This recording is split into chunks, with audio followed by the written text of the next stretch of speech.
اللہ اکبر اللہ اکبر اللہ اکبر۔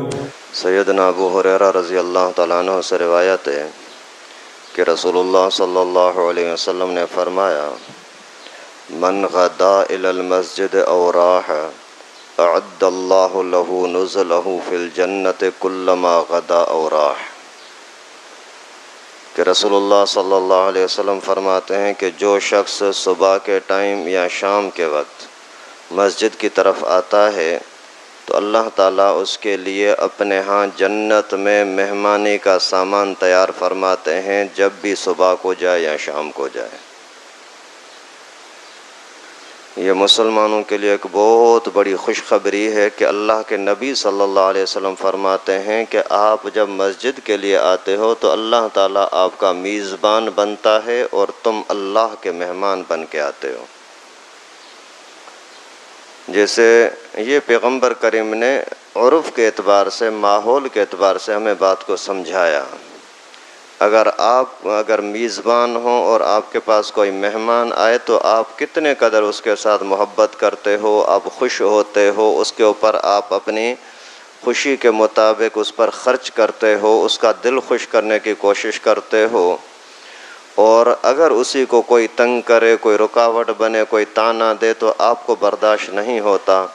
تو اللہ رب العالمین کے جب آپ مہمان بن کر کے مسجد میں آئے نا تو اللہ تعالیٰ بھی تمہاری خوشی کا ہر طرح کا انتظام فرماتے ہیں۔ اور اسی طریقے سے اگر مسجد میں آنے والے کو کسی نے بھی کسی طرح سے اگر تنگ کیا نا تو پھر جس طرح تمہیں اس پر غصہ آتا ہے تو اللہ تعالیٰ بھی اس پر ناراض ہوتے ہیں، اس کو پھر مسجد سے محروم کر دیتے ہیں، مسجد کے برکتوں سے محروم کر دیتے ہیں۔ مسجد اللہ کا گھر ہے، مسجد اللہ کا گھر ہے۔ وَأَنَّ الْمَسَاجِدَ لِلَّهِ فَلَا تَدْعُوا مَعَ اللَّهِ أَحَدًا۔ مسجد اللہ کی ہیں، اللہ کے گھر ہیں۔ ان مسجدوں کو اپنے گھر کی طرح نہیں سمجھنا چاہیے۔ ہمارا گھر ہے، جیسے بھی آئے گئے، جیسے زور سے باتیں کی، آہستہ باتیں کی، مرضی ہے۔ لیکن مسجد میں جب آنا ہے تو ادب کے ساتھ آنا ہے۔ مسجد میں داخل ہونے کے وقت بھی اللہ تعالیٰ کی عظمت سامنے ہونی چاہیے۔ اللہم افتح لی ابواب رحمتک، اے اللہ میرے لیے اپنے رحمت کے دروازے کھول دے۔ آپ مہربانی کر کے ان باتوں کو توجہ سے سنیں۔ روزانہ جو صبح شام ہم آتے رہتے ہیں، تھوڑا سا اگر توجہ کریں گے، اپنے ذہن کو تبدیل کریں گے تو بہت ساری نعمتوں کے حقدار بن سکتے ہیں۔ تو مسجد میں آئیں، اللہ کا گھر سمجھ کر کے آئیں، گھر سے ہی کوشش کر کے وضو کر کے نکلیں تو آپ کو ایک ایک قدم پر نیکی ملے گی۔ اور جیسے مسجد میں داخل ہوئے تو اس احترام کے ساتھ کہ اللہ کا گھر ہے، پہلے سیدھا پاؤں داخل کرنا ہے، پھر الٹا پاؤں داخل کرنا ہے، ادب کے ساتھ اندر آنا ہے، بات چیت ادب کے ساتھ کرنی ہے۔ داخل ہونے کے وقت دل ہی دل میں ارادہ کرنا ہے کہ میں اعتکاف کی نیت کرتا ہوں، اور جیسے آئے مکروہ ٹائم نہ ہو یا ممنوع ٹائم نہ ہو تو آپ سب سے پہلے 2 رکعت نفل پڑھ کر کے، بھلے کوئی بھی ٹائم ہو، کوئی دیکھے نہ دیکھے، اللہ تو دیکھ رہا ہے نا، تو 2 رکعت نفل پڑھ کر کے مسجد کا تحیۃ المسجد یعنی مسجد کا احترام ظاہر کرو، اللہ کو راضی کرو۔ اور جیسے گھر سے نکل رہے ہو نا، اس وقت میں جتنی زیادہ نیتیں کرو گے اتنا زیادہ اجر اور ثواب ملے گا۔ مثال کے طور پر وہاں سے نکلے اس نیت سے کہ اللہ کے گھر میں جا رہا ہوں، اللہ کی طرف سے بلاوا آیا ہے، اذان، اللہ کی دعوت کو قبول کر کے جا رہا ہوں، اور وہاں مسجد کے اندر نمازیوں سے کا دیدار ہوگا، نمازیوں کا دیکھنا یہ ثواب، پھر کسی نمازی کو میں سلام کروں گا یا وہ مجھے سلام کرے گا یہ ثواب، مسجد میں جا کر کے قبلہ رخ ہو کر کے بیٹھوں گا تو قبلہ رخ بیٹھنے کا ثواب، مسجد میں جب تک بیٹھوں گا نماز کا ٹائم نہیں ہوا، نماز کا انتظار کرتا رہوں گا تو یہ انتظار بھی نماز پڑھنے کے برابر ثواب۔ اسی طریقے سے مسجد میں جاؤں گا تو بیٹھے بیٹھے کوئی ذکر کیا، کوئی تلاوت کی، اللہ اللہ کیا، اس طرح کی جتنی ساری نیتیں کرو گے، کام تو وہی ایک ہے، آپ کا مسجد میں آنا، کام تو ایک ہی ہے نا، لیکن نیتیں اگر 15 ہو گئیں تو 15 چیزوں کا ثواب آپ کو مفت میں مل جائے گا۔ اس وجہ سے مسجد کے ساتھ محبت رکھو، صبح کو شام کو مسجد میں آئے تو جنت آپ کے لیے سنواری جائے گی۔ یہ ہیں مسجد کے اندر آنے کی محبت۔ ایک حدیث شریف میں آتا ہے جس کو آپ مسجد میں آنے کا پابند دیکھو تو اس کو ایماندار ہونے کی گواہی دو۔ اگر آپ دیکھتے ہو کہ یہ مسجد میں پابندی کے ساتھ آتا ہے، فجر میں بھی، ظہر میں بھی، عصر میں بھی، مغرب میں بھی، عشاء میں بھی، تو پھر اس کے ایماندار ہونے کی آپ گواہی دو کہ ہم گواہی دیتے ہیں کہ یہ ایماندار ہے، یہ مومن ہے۔ اور اسی طریقے سے مسجد کے پھر آداب کے اندر یہ ہے کہ یہاں زور سے باتیں نہ کی جائیں، جتنے قدر ہو سکے قبلہ رخ آدمی ہو کر کے بیٹھے، یا ذکر کرتا رہے، یا نوافل پڑھتا رہے، یا قرآن پاک کی تلاوت کرتا رہے، لیکن ادب کے ساتھ، اس ذہن کے ساتھ کہ اللہ مجھے دیکھ رہا ہے، میں اللہ تعالیٰ کے سامنے بیٹھا ہوں، تو اس احترام کے ساتھ بیٹھا رہے۔ اور یہاں تک علماء نے لکھا ہے کہ مسجد میں بیٹھے بیٹھے اپنے کپڑوں کے ساتھ، اپنے جسم کے ساتھ، اپنے بالوں کے ساتھ زیادہ نہ کھیلیں، کیونکہ اگر ایک بال بھی نیچے گر گیا تو یہ مسجد کی بے ادبی ہو جائے گی نا۔ اس وجہ سے مسجد کو صاف رکھنے کا حکم ہے، مسجد کو خراب کرنا نہیں۔ جب حضرت ابراہیم علیہ السلام اور اس کے بیٹے حضرت اسماعیل علیہ السلام نے کعبۃ اللہ بنایا تو اللہ تعالیٰ نے حکم فرمایا کہ ان طہرا بیتی للطائفین والعاکفین، میرے گھر کو، کعبۃ اللہ کو، میرے گھر کو اعتکاف والوں کے لیے، نمازیوں کے لیے، طواف کرنے والوں کے لیے پاک صاف رکھو۔ اللہ کے نبی کو اللہ تعالیٰ حکم دے رہے ہیں کہ اس کو پاک صاف رکھو۔ تو پاک صاف رکھنے کا مطلب یہ ہے کہ جتنے قدر ہو سکے مسجد کے اندر میل مٹی نہیں ہونی چاہیے، اگر کہیں نظر آتی ہے تو اس کو اچھی طرح سے صاف کر دو۔ اور یہ اللہ کا گھر ہے، اللہ کا حق ہے، اور مسجد کو صاف نہ رکھنا یہ سمجھو کہ مسجد سے روکنا ہے۔ کئی مرتبہ ایسے لوگ آتے ہیں، سائیں مٹی بہت ہے، گرمی بہت ہے، پنکھے نہیں چلتے، یا قرآن پڑھتے ہیں بتی نہیں جلتی، تو اگر اس طرح سے آپ نے کسی کا دل دکھایا نہ، سمجھو کہ آپ نے مسجد میں آنے سے کسی کو روک دیا۔ اور اللہ تعالیٰ نے قرآن پاک میں فرمایا کہ سب سے بڑا ظالم وہ ہے جو مسجد میں آنے سے، مسجد میں ذکر و اذکار کرنے سے، نماز پڑھنے سے کسی کو روک دے۔ ایک بندہ آ گیا نماز کا ٹائم، نماز کے لیے، آپ بولو بھائی دروازہ بند ہے، ابھی دروازہ بند کرنے کا ٹائم ہو گیا ہے، تو آپ تھوڑا سا اپنے دل سے سوچو، آپ نے اس کو مسجد میں آنے سے، ذکر کرنے سے روکا نا۔ ٹائم کی پابندی کوئی اللہ تعالیٰ نے تو مقرر نہیں کیا، جبکہ نماز کی پابندی اور ذکر و اذکار کے لیے اللہ کے گھر کا کھلا ہونا یہ تو اللہ کا حکم ہے۔ اسی طریقے سے کوئی بھی ایسی تمہاری زبان، تمہاری بات جس کی وجہ سے کوئی مسجد سے بھاگتا ہے، دور ہٹتا ہے، تو یہ بڑی خطرناک چیز ہوگی۔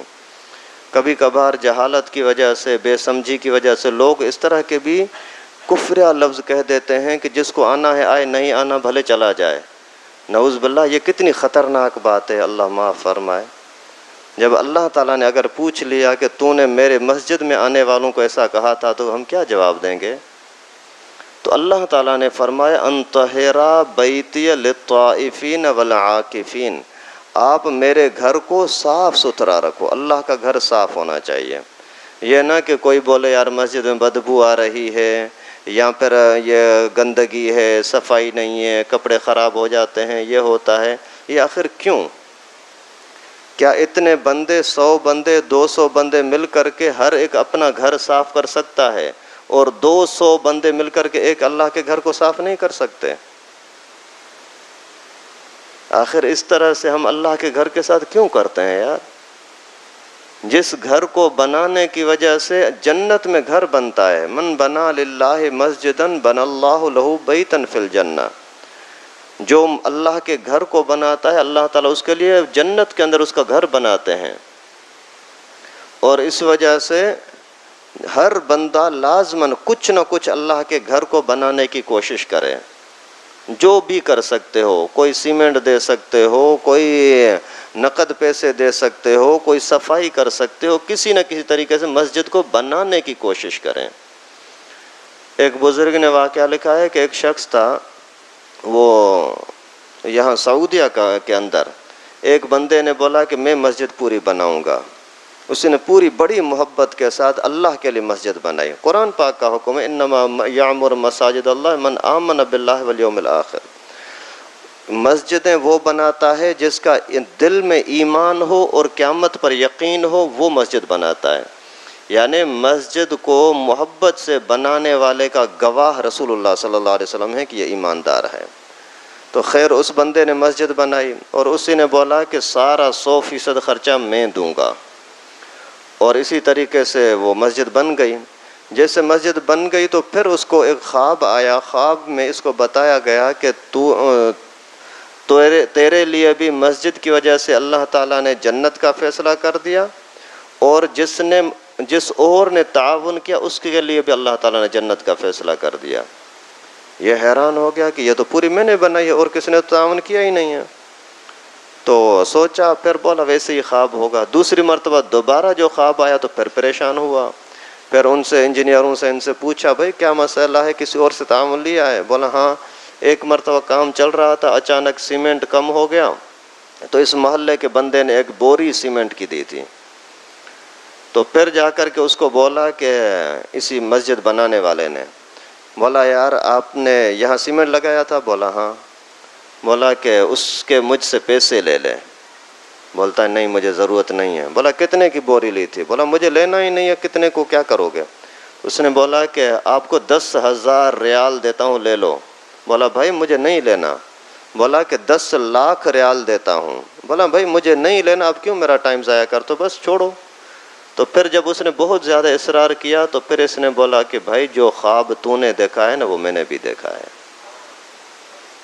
آپ اندازہ کرو کہ محبت سے اگر اللہ کے گھر کی خدمت کی جائے تو کتنا بڑا شان ہے، کتنا اللہ تعالیٰ کا رحم اور کرم ہے۔ اور ہم ہیں آج کل کے مسجدوں کو پتہ نہیں کیا سمجھا ہوا ہے، چھوٹا چھوٹا مسئلہ ہوتا ہے اسی کو ہم پوچھتے ہیں۔ یار نماز کے اندر 3 مرتبہ سبحان ربی الاعلیٰ کہنا تھا، میں نے 2 مرتبہ کہا، نماز ہوئی یا نہیں ہوئی؟ اور مسجد کے اندر جو فنڈ آ رہا ہے یہ تو امانت ہے، امانت ہے، اجتماعی پیسہ ہے۔ 1 روپیہ بھی اگر کسی مفتی کے مشورے کے بغیر یا جو شورا کمیٹی ہے مسجد کی اس کے اجازت کے بغیر لیا تو یہ بھی انسان کے جہنمی ہونے کے لیے کافی ہو جاتی ہے۔ اجتماعی پیسہ ہے نا، کیونکہ اللہ کا گھر ہے تو اللہ کے حکم کے مطابق چلے گا نا۔ میرا گھر ہے میری مرضی کے مطابق ہوگا نا۔ اللہ کا گھر ہے تو اللہ کی مرضی تو قرآن اور حدیث میں ہے، وہ تم تو جانتے نہیں ہو، وہ تو علماء جانتے ہیں، مفتی جانتے ہیں۔ پہلے نمبر پر علماء سے پوچھنا ہے کہ یہ کام کرنا، یہ تعمیرات کرنا، یہ چیز بنانا، یہ نکالنا، یہ ڈالنا، یہ خراب کرنا یعنی نکال دینا، یہ جائز ہے یا ناجائز ہے۔ پہلے اسلام کی اجازت ملی، پھر آپس میں شورا کے لوگ مشورہ کر کے پھر اس کو 1 روپے کا کام ہو اس کو بھی کرنا لازم ہے کہ اجازت ہو، کیونکہ پیغمبر کریم سے زیادہ کوئی ذہین تو نہیں ہے نا دنیا میں، پیغمبر کریم سے زیادہ کوئی علم عقل والا تو نہیں ہے نا، اس کو بھی اللہ تعالیٰ نے حکم دیا کہ مشورے کے ساتھ کام کرو۔ اگر 1 روپیہ بھی ادھر ادھر ہو گیا نا، سمجھو کہ یہ دنیا میں بھی رسوائی ہے، آخرت میں بھی۔ ایک عجیب واقعہ آپ کو بتاؤں، ایک مرتبہ رسول اللہ صلی اللہ علیہ وسلم کے قافلے کے اندر ایک شخص تھا جہاد میں، جب وہاں سے واپسی ہو رہے تھے تو وہ بندہ اپنے اونٹ کے پاس کھڑا ہو کر کے کوئی سامان باندھ رہا تھا، تو ادھر سے دشمن کا کوئی تیر آیا، اس بیچارے کو لگا، یہ گر گیا، شہید ہو گیا۔ اتنے میں لوگوں کی زبان پر آیا کہ واہ جنتی، واہ جنتی، جنت میں پہنچ گیا۔ ظاہر بات اتنے بڑے عظیم کام میں گیا ہے اور مظلوم ہو کر کے فوت ہوا ہے، تو پیغمبر کریم صلی اللہ علیہ وسلم نے فرمایا کہ اس نے یہ مال غنیمت میں سے ایک چادر بغیر اجازت کے لی تھی، اس کی جگہ پر جہنم کی آگ اس کو لپٹی ہوئی ہے۔ اسی طرح کا ایک اور واقعہ ہے کہ ایک بالشت کے برابر، 1 فٹ کے برابر ایک رسی، وہ اس سے سامان باندھ رہا تھا، اس کے اندر کم ہو رہی تھی، اتنی رسی بغیر اجازت کے اجتماعی پیسے میں سے، اجتماعی جو مسلمانوں کا اکٹھا مال تھا، اس میں سے بغیر اجازت کے اٹھا کر کے باندھ دیا، تو اس کی وجہ سے پیغمبر کریم صلی اللہ علیہ وسلم نے فرمایا اس رسی کے ٹکڑے کی وجہ سے جہنم میں جل رہا ہے۔ اجتماعی پیسہ، مسجد کو سنبھالنا کتنی بڑی عظیم عبادت ہے کہ اللہ کے نبی اس کے ایماندار ہونے کی گواہی دے رہے ہیں، اور اس کے اندر خیانت کرنا کتنی بڑی خطرناک چیز ہے۔ اس وجہ سے مسجد کو اللہ کا گھر سمجھ کر کے اس کو صاف ستھرا رکھیں، اس کو خوشبودار بنائیں، اس کو مسجد میں آنے والوں کے لیے ایک سکون کا ذریعہ بنائیں جتنے قدر ہو سکتا ہے۔ اور حضرت ایک مرتبہ رسول اللہ صلی اللہ علیہ وسلم مسجد میں تشریف لائے شام رات کے ٹائم پر، تو دیکھا کہ ایک لالٹین لٹک رہی ہے اور جل رہی ہے، روشنی ہے مسجد میں۔ پیغمبر کریم صلی اللہ علیہ وسلم کو بہت زیادہ خوشی ہوئی اور پوچھا کہ یہ کس نے کیا ہے؟ تو بتایا کہ تمیم داری، ایک صحابی کا نام ہے، تمیم داری نے کیا ہے۔ تو پیغمبر کریم صلی اللہ علیہ وسلم نے اسی کو بلایا، خوش ہو کر کے اس کو گلے لگایا، یہاں تک کہ آتا ہے کہ اس کے پیشانی پر چوما، اور پھر فرمایا کہ تو نے اتنا اچھا کام کیا ہے، اگر میرے پاس بیٹی ہوتی تو تیرے ساتھ اس کا نکاح کراتا۔ اتنے میں ایک شخص بیٹھا ہوا تھا، نوفل بن حارث بن عبد المطلب، پیغمبر کریم صلی اللہ علیہ وسلم کا کزن ہوا۔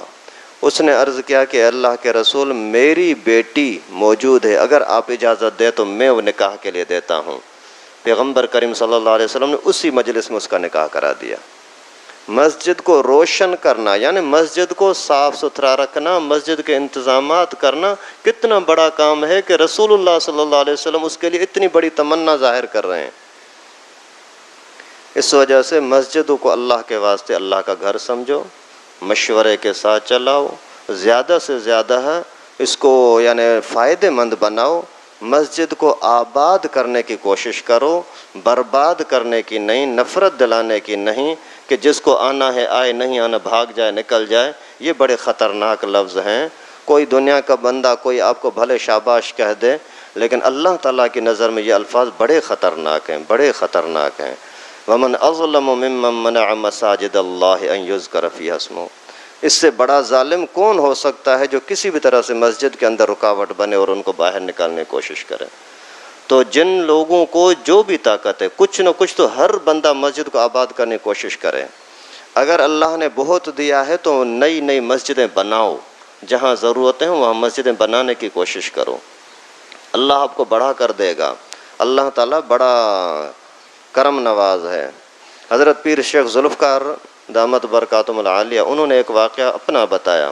بولا مجھے کسی نے فون کیا نیو یارک سے، امریکہ سے، کہ ہمارے یہاں مسجد نہیں ہے، ضرورت بہت ہے اور ہمارے پاس طاقت بھی نہیں ہے کہ بنائیں، آپ مہربانی کر کے اس کے لیے کوئی اعلان کر دیں یا کیا۔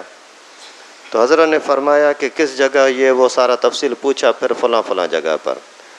بولا کہ ٹھیک ہے میں آتا ہوں، وہاں دیکھتے ہیں۔ پھر حضرت نے فرمایا کہ میں بھی وہاں چلا گیا، وہاں جا کر کے اس کے ساتھ مشورہ وغیرہ کیا، کیا کرنا چاہیے کیسے۔ تو اس نے بولا کہ کوئی پلاٹ خریدنا پڑے گا، اس کے لیے پیسے نہیں ہیں، پھر مسجد بنانی پڑے گی، اس کے لیے کچھ کرنا پڑے گا، آپ کا لوگ بات مانتے ہیں، آپ اگر کریں گے تو ہو جائے گا۔ حضرت نے فرمایا کہ میں نے کبھی چندہ تو کیا نہیں ہے، ابھی میں کسی کو چندے کا بولوں یہ اچھا بھی نہیں لگتا۔ پلاٹ خریدیں تو پھر یہاں کے لوگ NOC نہیں دیں گے، بنانے کی اجازت نہیں دیں گے۔ اس وجہ سے ایسا کرتے ہیں، جو عبادت خانہ پہلے سے بنا ہوا ہے، عیسائیوں کا یا یہودیوں کا کسی کا بھی، وہی عبادت خانہ ہم خرید لیتے ہیں، تو عبادت کے لیے تو ہے، ویسے بھی اس میں مسجد بنا دیتے ہیں۔ فرمایا کہ یہ بات اس کو اچھی لگی، تو اس طرح معلومات کی تو ایک یعنی عبادت خانہ یہودیوں کا، حالانکہ حضرت نے فرمایا کہ یہودی کبھی بھی اپنا عبادت خانہ بیچتے نہیں، عیسائی بیچتے ہیں، یہودی نہیں بیچتے، لیکن اللہ کو بنانا تھا۔ انہوں نے بولا کہ ہمیں بڑا عبادت خانہ بنانا ہے کسی دوسری جگہ پر، اس وجہ یہ چھوٹا بیچتے ہیں۔ کتنے کا؟ انہوں نے بولا کہ $10 لاکھ کا، $10 لاکھ کا۔ تو ہم نے اس کو بولا یار رعایت کرو، اس نے بولا چلو ٹھیک ہے $9 لاکھ دے دو۔ ہماری بات ہو گئی اس کے ساتھ، جیسے ہی بات ہو گئی تو اسی کو تھوڑا سا جو بنانا تھا مسجد ڈیزائن کا، جو ان کی چیزیں تھیں وہ ختم کر کے، اور اذان شروع ہوئی، نماز شروع ہوئی، جمعہ شروع ہوا، لوگ حیران ہو گئے یہ کیا؟ اچھا یہ پیسے کہاں سے آئے؟ تو میں نے اس کو بولا کہ ابھی $9 لاکھ دینے ہیں، کہاں سے دے دیں؟ اس نے بولا کہ اللہ کرے گا، اللہ کا گھر ہے، اللہ چلائے گا، اللہ بنائے گا، ہمیں کیا سر میں درد ہے؟ جب کام اللہ کا ہے اخلاص کے ساتھ کریں گے اللہ تعالیٰ خود ہی کرے گا۔ تو پھر حضرت نے فرمایا کہ ایسے بیٹھے ہوئے تو کچھ لوگ، تو وہاں میں نے بات کی کہ اللہ تعالیٰ کا وعدہ ہے کہ نیکی میں خرچ کرو گے تو 10 گنا بڑھ کر ملے گا، زیادہ جتنا بھی ہو کم از کم 10 پکا ہے۔ تو اتنے میں اس نے بولا کہ 10 گنا بڑھ کر ملے گا؟ تو میں نے بولا ہاں ملے گا۔ بولا مجھے لکھ کر دے دو۔ بولا میں نے لکھ کر دے دیا، ٹھیک ہے اب سائن کرو۔ میں نے سائن بھی کر دیا، اللہ کا وعدہ ہے کیسے نہیں ہوگا۔ خیر اسی نے 9 لاکھ روپے اسی ٹائم پر دے دیے، پھر نماز پڑھنا شروع کر دیا۔ ابھی کچھ دنوں کے بعد بولا کہ میرے پاس جتنے پیسے تھے $3 لاکھ پڑے ہوئے تھے وہ دے دیے، $2 لاکھ بیوی کے تھے وہ دے دیے، کچھ بچوں کے تھے، ماں باپ کے تھے، وہ سارے اکٹھے کر کے لگا دیے، لیکن ابھی تو میرے پاس نہیں ہے، کیا کریں؟ تو میں نے بولا کہ تیرے پاس 2 گھر ہیں نا، ایک گھر میں تو رہتا ہے، ایک گھر تیرا کرائے پر چلتا ہے، وہ کرائے والا گھر تو بیچ دے۔ ٹھیک ہے میں بیچتا ہوں، آپ کا حکم، بزرگوں کی بات ماننے میں برکت ہے۔ بیچ دیا۔ ابھی کیا کروں، اس کی جگہ پر دوسرا مکان لے لے اور یہ مکانات کا کاروبار شروع کر۔ پھر اس نے ایسا ہی کرنا شروع کیا کہ ایک مکان خریدتا ہے بیچتا ہے، اس طریقے سے 3 سال کے بعد وہی بندہ آیا، آ کر کے بولا کہ میں اللہ کے گھر میں بیٹھا ہوں، باوضو بیٹھا ہوں کہ واقعی مجھے ابھی تک 10 لاکھ یعنی 10 گنا زیادہ مجھے اللہ تعالیٰ نے دے دیا ہے۔